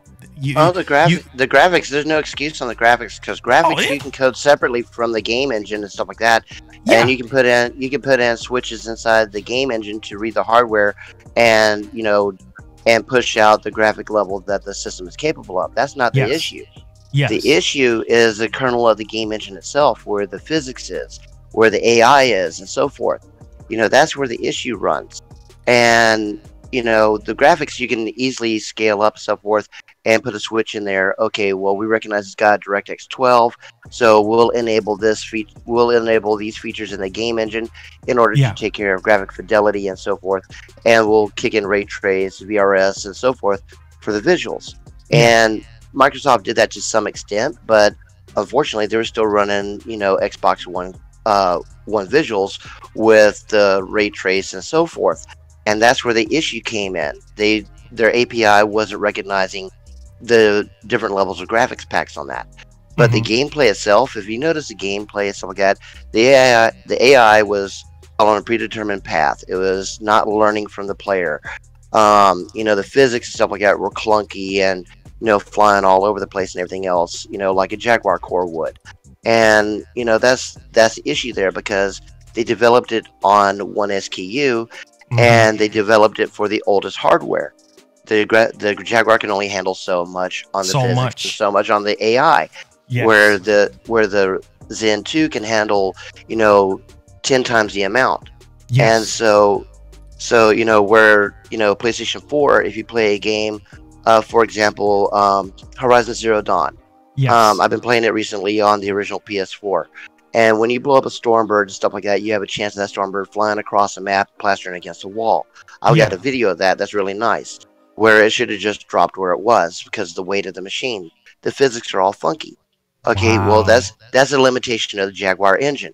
Now, if I just took that game straight over to PS5 running in compatibility mode, it would run the exact same way because I didn't change the game engine. It won't take advantage of the capabilities of the new CPU, the new GPU. It won't take advantage of that unless I do a fundamental patch to the game to rewrite the code of the game engine to take advantage of the new hardware. And that's why a lot of these companies sit there and are charging for an upgrade, because they're putting 6-8 months of work into developing an upgrade patch. So they're going to be charging for that. I can understand that. People may not like it, but they did put in the work. They're putting 6, 8, 10 months of work in there to make the game compatible with the native mode of the new system. Yeah. Whereas you're not running it in compatibility mode, and it doesn't look just like the PlayStation 4 or the PlayStation 4 Pro. It's going to look next gen, and it's going to play next gen. Yeah. And that next gen won't cross-platform or won't cross-play to an older system. It only cross-play with a new system. And that's another thing that Cyberpunk is doing. Cyberpunk has developed the game for the PlayStation 4 and Xbox One. The Series X and PlayStation 5 are going to have upgrade patches for visual. It's not going to have a core upgrade for the AI or physics in the game engine. Yeah. They're not going to rewrite the engine for a brand new game to take advantage of the new hardware, but they are going to pretty it up to take advantage of the features of the chipset. Yeah. You know, so that's a simple patch. That's like maybe a 2-month patch right there, and that can release day and date of the system launch. That's not a big deal. But, you know, to take advantage of the AI and physics and stuff like that, that's all handled CPU side in the game engine, the game kernel, and stuff like that. That takes fundamental rewriting of the game code, and that's something that Xbox Series X is not doing, and a lot of your third-party devs will not do either. They're still going to, you know, a lot of them, if it's going to be multi-platform game for PlayStation 4, PlayStation 5, stuff like that, that's just a visual upgrade in the graphics portion of the game engine. And that's not really a big deal. But if it says PlayStation 4 on the game title, unless they do a specific patch to upgrade to PlayStation 5 and become a PlayStation 5 title, stuff like that, if it's being released for PlayStation 4 and will play on PlayStation 5, that's just a visual upgrade. Now, they had to make multiple SKUs for PlayStation 5 and PlayStation 4. You know, it has to be 2 separate SKUs. So, for instance, let's take Miles Morales. It's PlayStation 5 only. It will not play on PlayStation 4. You know, Miles Morales will play on PlayStation 5, but it will not play on PlayStation 4. Why? Because could you explain that? Yes. The CPU and GPU cannot handle the physics, cannot handle the rendering, cannot handle the AI capabilities that the PlayStation 5 can handle. So for Miles Morales to go to PlayStation 4, it would have to be a completely separate SKU and dumb down the game engine to work on the PlayStation 4. And that's not what they did. They took the PlayStation 4 game engine and they revised the game engine completely for PlayStation 5. So it will only work on PlayStation 5. So that's where the issue is. And their new kernel now, along with some more upgrades, is the same kernel that they're going to be using for Spider-Man 2. And, you know, but they're going to keep revising it right now to take more advantage of the PlayStation 5. Miles Morales is more like a system seller. Here, this is what we can do with the PlayStation 5. This is what the graphics are going to look like, you know. But, you know, keep in mind that this is an old engine that's been upgraded to take advantage of PlayStation 5. It won't work on PlayStation 4. But your Spider-Man 2, it's been worked from the ground up using the technology that we learned when making Miles Morales. But we're going to work a new game engine from the ground up for Spider-Man 2, which we're going to release later in 2021 or early 2022. You know, so it all has to do with the capabilities of the hardware, and that's where Series X is failing, because they're trying to make one SKU that's going to cover all that hardware and stuff like that. But the problem is you can only code to the oldest hardware supported. And Xbox learned that the hard way with their game show. And what they're going to have to do now is what they've already announced is that they're going to split development and make an Xbox One SKU and make an Xbox Series X SKU and split the hardware on PC to the capabilities of each. And then they're going to code from there. And they still want a multi-plat, which means cross-play plat. And the issue with that is going to get the 2 different DirectX, 2 different sets of hardware, and 2 different sets of game code to talk to each other in, you know, online multiplayer. And that's going to be a beast of a problem. So I'm not surprised that they're delaying till holiday 2021. It might take them longer because they're going to have to sit there and resolve the issues between the hardwares of the 2 systems and crossplay. Oh God. Yeah, I mean, now Chris, this is you gonna have to be long-winded too, because you working with Unreal Engine 4. You about to finish school, and I'm pretty sure you've been doing a lot of, so you can, a lot of the languages, I'm gonna say languages that Messina just dropped on us. sounds familiar to you. So Yeah, from a I'm able to developer follow. I'm able to follow what she's saying, you know, a lot, but like still missing her on some stuff because I'm still like in junior year, so I'm not gonna lie there. But most of what she's saying is what I'm learning. Like, actually, the next couple classes I will be taking involves what Messina was talking about, and that's going to be game mechanics and world building. We're going to be taking both of those classes, and they just switched the whole degree program from being Unity based to Unreal 4. So we're going to be learning that in Unreal 4. Yeah. And, you know, just learning the intricacies of how important world building is, and, you know, developing to the, you know, oldest hardware that's supported. You know, that's something that I'm just going to be able to really like look at without jaded glasses on and look at and see, okay, after taking you know, the pre-alpha and, you know, learning the whole development cycle of it takes for a team to actually work together, I stopped being so hard on like Pokemon Sword and Pokemon Shield because that was around the same time frame that I took those classes. Yeah. And, you know, I know how integral and detrimental it is if you cut your team in half and you say, okay, you guys work on another project while this team works on this project. Your forming of your team is paramount. Like, they had extra asset developers come in. They had other, you know, sub teams come in and help out in different places. Don't know how major component wise it was, but you see like stuff that wasn't really polished in the game, and it showed because it's like you see Little Town Hero and you see Pokemon Sword. It's like, you know, which developer team member went where versus who stayed. You know, you probably got B-list team members on, you know, the Sword team, and then you got the A-listers on Little Town Hero, or you probably got a mixture of the two. But that's what you see in Halo is like, okay, we're talking about it looks bad, you know, but, you know, I just read something where they were talking about a Bungie veteran decided to come up and help with the story, the story work of Halo, and it's like, okay, so you guys were not only struggling with the graphics and the rendering thereof, and you were not only struggling with the mechanics of the combat and how the players and enemies interact and fight, but now you're struggling with the storyline of Halo Infinite also.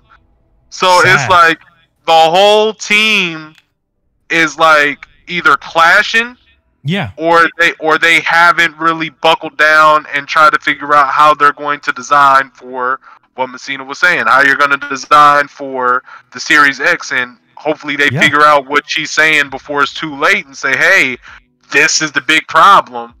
But necessarily, it's not always the development team's fault. It's the publisher's like rule. Like, the publisher is telling you, hey, we want it designed on this, that, and the third, and we're going to give you this amount of time frame to design it in.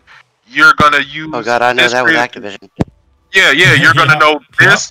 You're gonna know this time frame. You're gonna know this creative vision. Perfect example. We had to design in our creative vision for Scraps. It was a game that was made from the Full Sail instructors.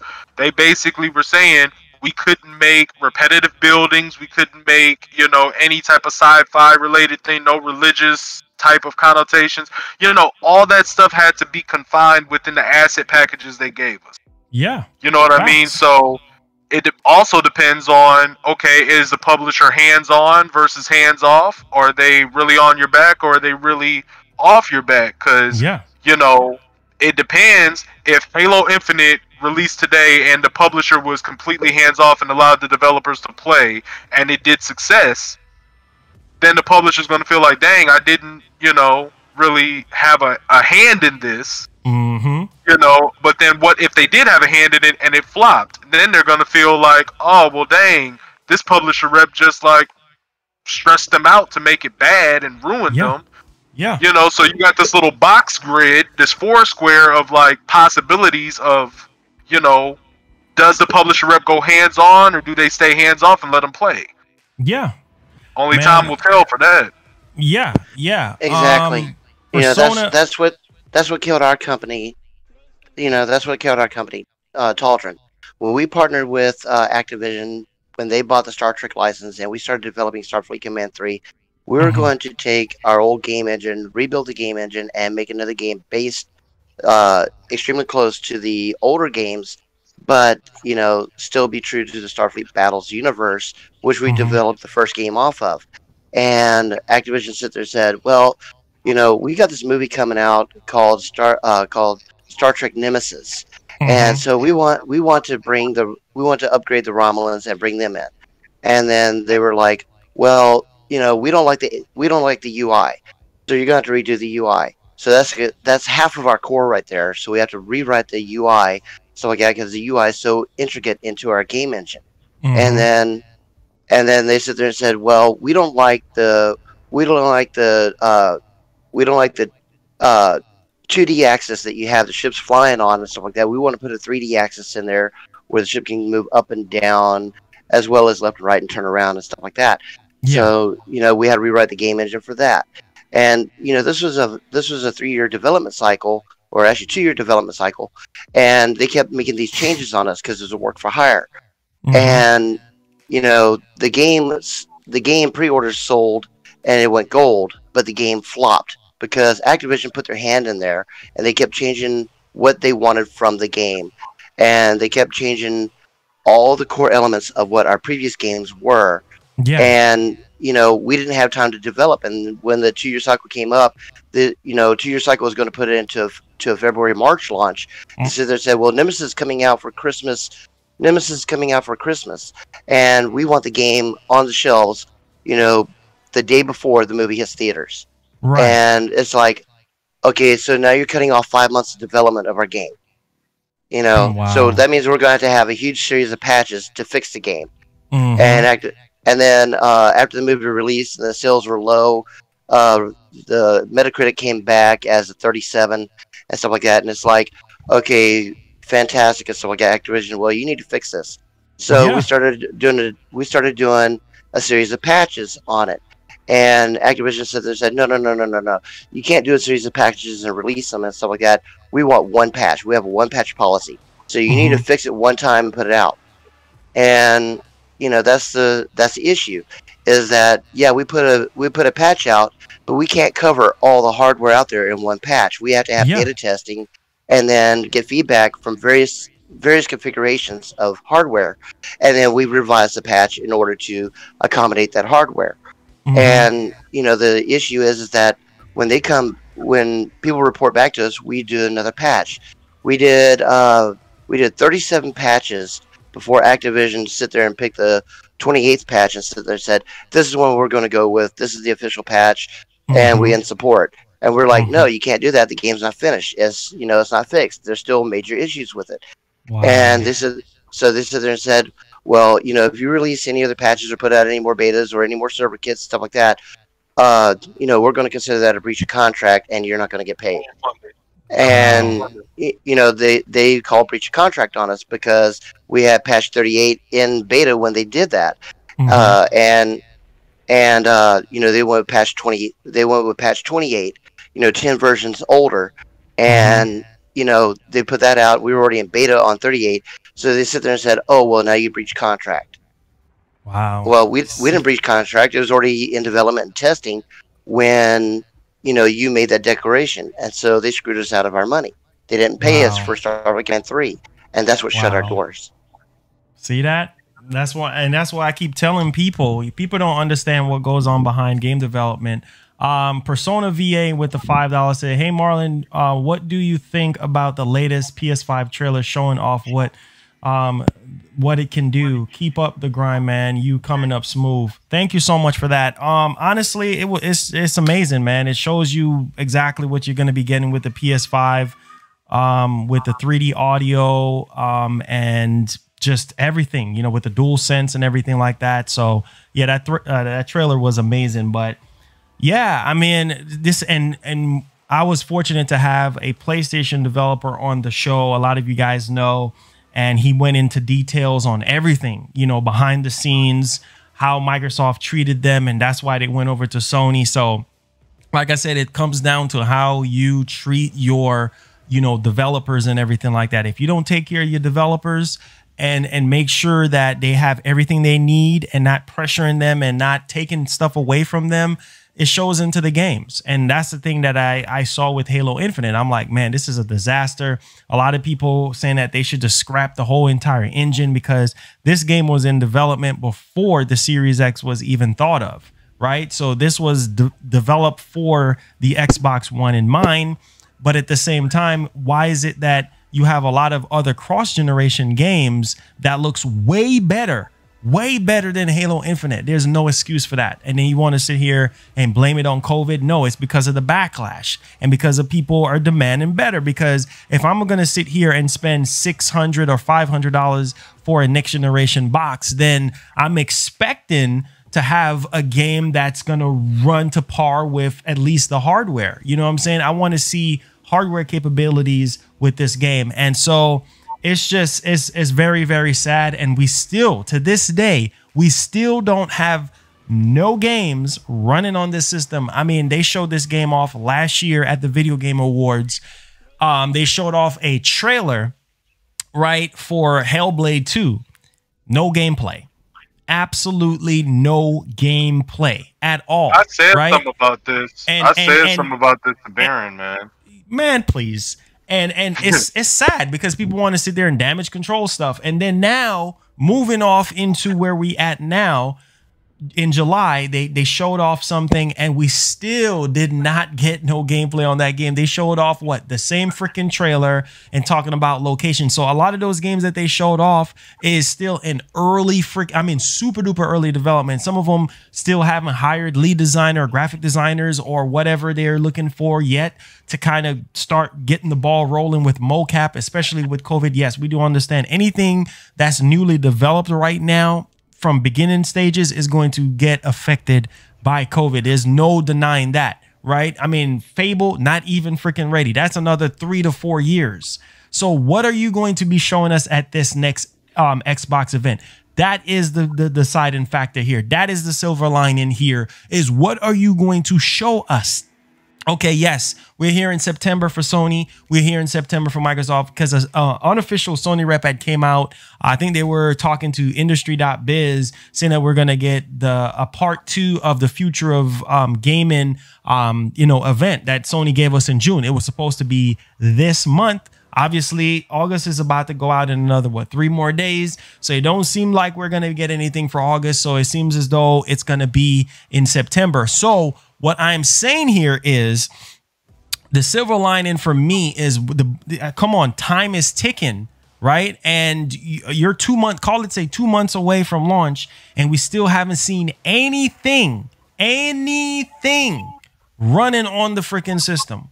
And what we saw, what was it? Minecraft, everything has been running on PC and everything like that. No, are we buying PC come November? No, we're not. We're buying the Series X. So you're talking about Tetris and all of this type of stuff. Where is the first part? You're buying all these freaking studios. And people don't like when I talk, because when I talk, they say I'm a fanboy. No, I'm speaking the truth. The truth is the truth.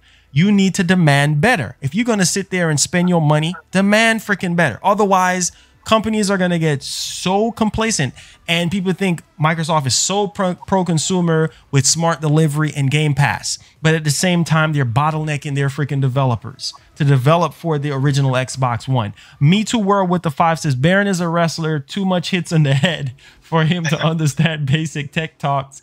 I can't with y'all today. I literally cannot talk today because it baffles my mind that we're in November. Both companies are playing chicken. Let's keep it real. Both companies are playing chicken. Microsoft is waiting on Sony. Sony waiting on Microsoft. We're still waiting to see what happens there as far as price. But one company is obviously outshining the other. In this case, it's Sony. Sony is showing more games, right? They're showing more stuff running on the system. And that's what consumers want. That's what people want to see so that they can buy the freaking system.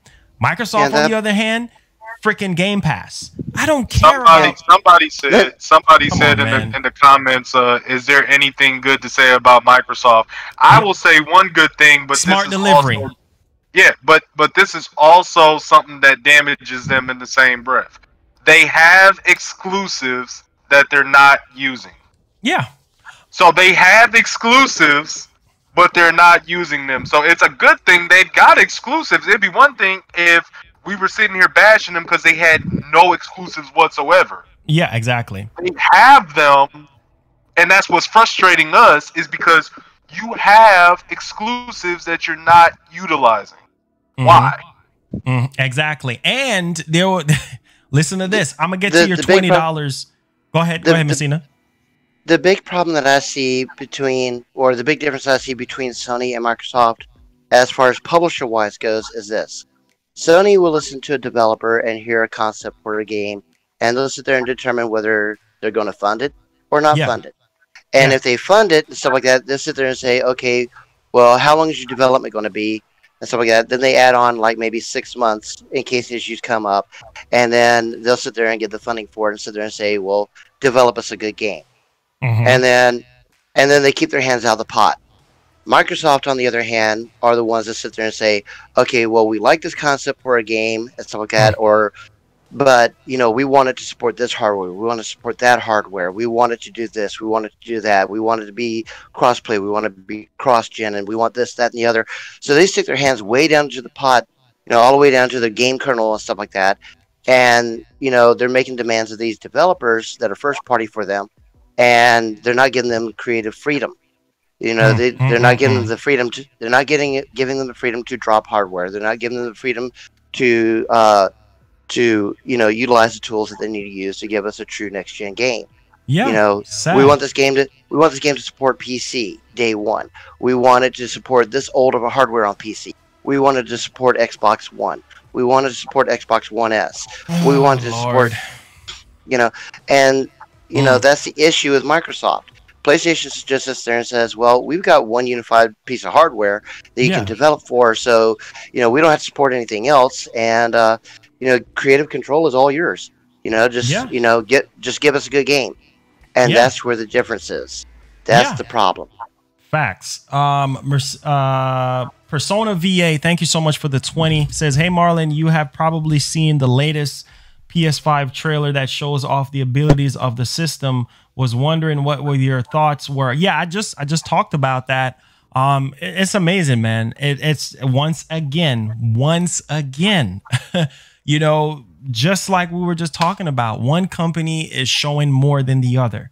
You know, we got trailers, we got gameplay, we got so many different things that is indicating to us that, look, Sony is definitely being more aggressive here. And Microsoft is just kind of like, nope, we don't care about Halo Infinite being delayed. We don't care about you buying the Series X. Okay, it's like, what's the freaking point? If you don't care about people buying the Series X, then why the heck is it on the market?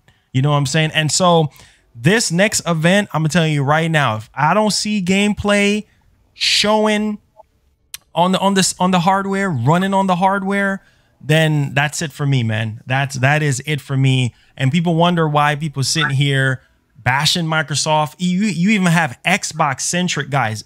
Look, go out to all those Xbox centric guys on Twitter or on their channel, and you'll see them being frustrated. Look at Gamescom. What did we get from Microsoft? We got something from Sony, multiple things from Sony when it comes to PS5. What did we get for Series X? What did we get for Series X? Oh, I'm sorry, Game Pass. Frustrating. As an Xbox fan myself, frustrating. It frustrates me. So you just make it easy. You make it so easy for somebody to say, you know what, man, forget. You have diehard Xbox fans, 20 plus years, 15, 10 years supporting Microsoft. Now they're just saying, you know what, man, I'm going the PlayStation route this time around. You know what I'm saying? Because when we had Josh on here and he's talking from a development standpoint and he's just like, man, they pitched the game to Microsoft, just like what you've been preaching, Chris, just like what Messina just said. They pitched the game to Microsoft, Microsoft turned it down. Now we're not going to support that. You know what I'm saying? Without even giving the developer a chance. And Josh, he said that Sony is like family. It's just like you have your regular family. They're like family. Like they're so like caring and loving and understanding. And they're just like, hey, whatever you need to do, just do it. Do what needs to be done. We'll fund it. That's Sony. Behind the scenes, that's Sony. And people are not understanding that. And that's why I keep telling people, that's why I keep preaching on this channel the truth, because behind the curtains, you guys don't understand the hell that a lot of these developers actually go through, you know what I'm saying, to get these games out. And you look at the difference between a Microsoft developed game from their first party studio compared to Sony or a Nintendo.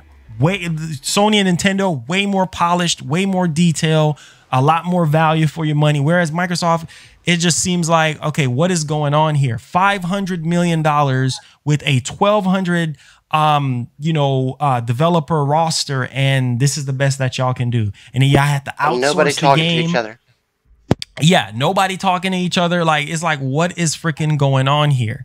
You know what I'm saying? It just doesn't make any sense. But like I said, unfortunately, the bottleneck is Game Pass. That's what we're going to be getting at launch. That's what they're shoving down our throats. So we'll see what they're going to show. I don't know what they're going to do. I really don't know what they're going to do. But like I said, they're going to have to do something come launch. You know what I'm saying? They're going to have to do between September and November. They're going to have to show us something that's going to blow us away. Until then, we'll see what happens.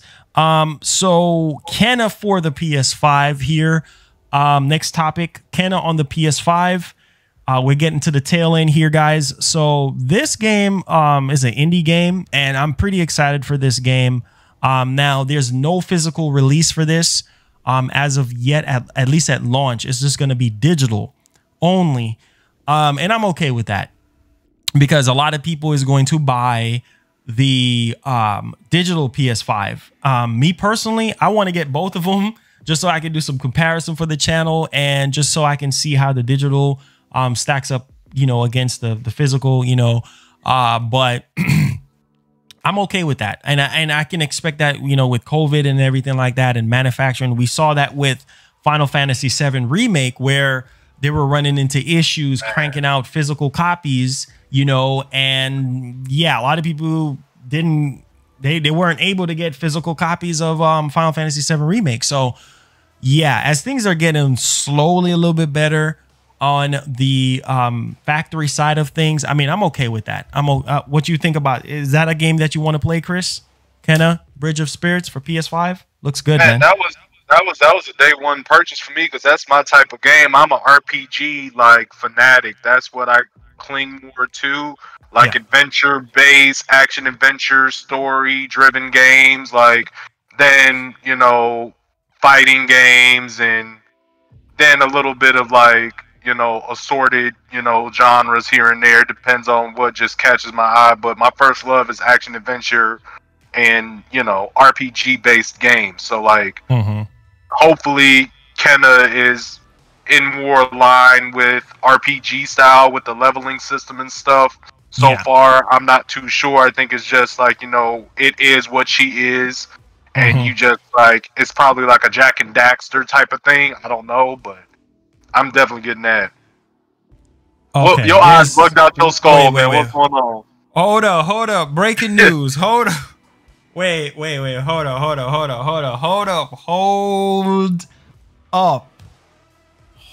up. You guys know how I get down right now. Let me grab the tactical nuke right here on the freaking podcast. Tactical nuke! Tactical nuke, boy. Hey, man. Wait a minute. I can't.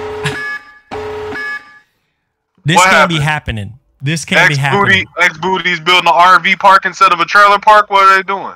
No, not this. This ain't X Booty at all. No, this ain't X Booty. Best Buy. Oh my God. So somebody send me this. Best Buy Canada. They have the PS5 listed at $649 for pre-order. That's so expensive, ain't it? Placeholder. I repeat, the physical edition. So this got to be, it says available for yeah, this is placeholder. It says available for pre-order, release date November, no, not November, December 31st, 2020. It says this will be delivered as early as January 4th, 2021. What? Okay, so look, so what you? Yeah, that's a super placeholder. Because why are you putting it next year if they already said Spider-Man Miles Morales is coming holiday 2020? Oh my god! On PlayStation 5. Wow, this is crazy. This is crazy. I don't know what to say. I really don't know what to say. That's definitely placeholder right there. You just blew up. Sony's already confirmed a holiday 2020 release, and PlayStation 5 is probably going to hit the market November 20th at latest. They might go earlier than that. But you know, that is really a placeholder. You know, the price I really don't agree with. It's not going to be anywhere near the price. I can't believe you made me duck and cover over a Canadian bacon style review of a placeholder that smells like Canadian bacon. Like I used my shroud here for nothing, man. Come on, man. Come on, you gotta wait. You gotta wait 2 hours for your tactical nuke to reload. I gotta let it calm down. It's like a plasma. I have to let it cool down a little bit. But Best Buy is always notorious. Best Buy is always notorious of leaking stuff. You know what I'm saying? They always slip up. Walmart, not so much, but Best Buy, they always slip up. So I won't be surprised, like once we get closer, because we're here in September 9th. That's when they're gonna, you know, release the price and release date and everything. But I guarantee you, if it's not Amazon, somebody's gonna slip up. If it's not Amazon or Best Buy, once we get closer to when Sony's gonna flip that switch, somebody's gonna leak it out. Mark my word, what I tell you. So basically, it's the flip the switch challenge revisited. Flip the switch challenge and make sure that your finger, the trigger fingers are ready. Somebody said 600 Canadian dollars is $459. So basically, I would say $499 for the physical, because this is the physical they have listed here. The physical one for $649. So that would translate out to about $500, right? $649 Canadian, $500 basically. But still, that placeholder is mad late. Like people already gonna be crying like real tears by that date. I mean, that's some big tears right there, bruh. That's some big tears because Cry me a river. Cry me a river. All of this is gonna be filled up. Most definitely. And so like I said, I could see the physical edition being $499, and of course the one without $399. So that's where I'm sitting at with the price. I'll be surprised if it's cheaper than that. You know what I mean? But with everything that Sony is doing right now and all the tech that's built in, $500. You know what I'm saying? If it's over that, yeah, then that's I don't know how they're gonna. Better come with multiple games. That's all I'm gonna say. But this, yes, guys, this is the one with the disc. Yeah, I think all they could probably get away with giving is like Miles Morales. Yeah, that's probably it. Yeah, I mean that would be dope. Honestly, that would be dope if that's the case. You know, that would be definitely dope. Which is very, very exciting. And so the last thing here is Nintendo. I don't know, man. Like, honestly, COVID, we know, plays a huge role in everything right now, messing up productions and everything. But that Direct Mini has the most dislikes I've ever seen. And Nintendo is supposed to be that lovey-dovey type of company. Hey, that's my first love. It's on my keys right here. You see that? I got the Kokiri Emerald, the Sapphire, Zora Sapphire, and the Goron's Ruby on my keychain. Bro. Nintendo has a special place in my heart. I don't know. That Nintendo Direct Mini was just a disaster. Like, I mean, they didn't really show anything. We still don't know what's in the pipeline from Nintendo for 2020, but I guarantee you September, we're probably going to get a general direct in September, and maybe one more general direct before you know, the year is out and everything like that. And I'm telling you right now, Nintendo is going to do a way better job than Microsoft. I can already see that right now. They just milli rocking in the corner, bro. While Xbox and PlayStation just going at it, fighting. They just in the back eating a bag of chips, milli rocking with the other hands. Like, hey, what y'all arguing about? What y'all arguing about? real talk. Hey, I had to actually get going. Remember at 3. Yeah. Go ahead, man. Hey, I definitely thank you for having me on, man. Shout out to everybody in the chat. Yes. I'm gonna try to be on here every Friday, you know, starting this new job and stuff, and school's ramping up, so I'll definitely be back on next Friday. All right. Take care. Be safe. Be safe out there, man, with this pandemic and everything. Appreciate having you. Go check them out. Devoid Joystick. Check them out, man.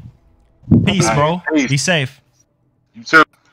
Yeah, so but like I said before, I think Nintendo is going to, you know, do a much more better job, you know, once we get closer to launch and everything like that for these systems. I think we're going to get some sort of like general direct or something like that. But yeah, guys, that wraps up the podcast for today.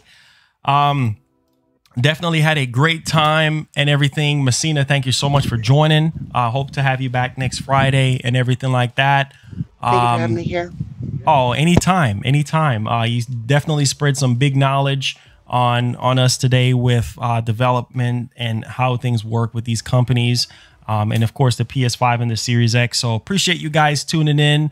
Make sure you guys hit that like button on your way out. Tell a friend to tell a friend about the channel and everything like that. And we'll see you guys. We might be back on Sunday with another regular show for you guys. So see you guys next Friday for the next episode of the podcast. And y'all be safe out there, man. Y'all be blessed. Y'all be easy. Peace. We out of here. Love you guys.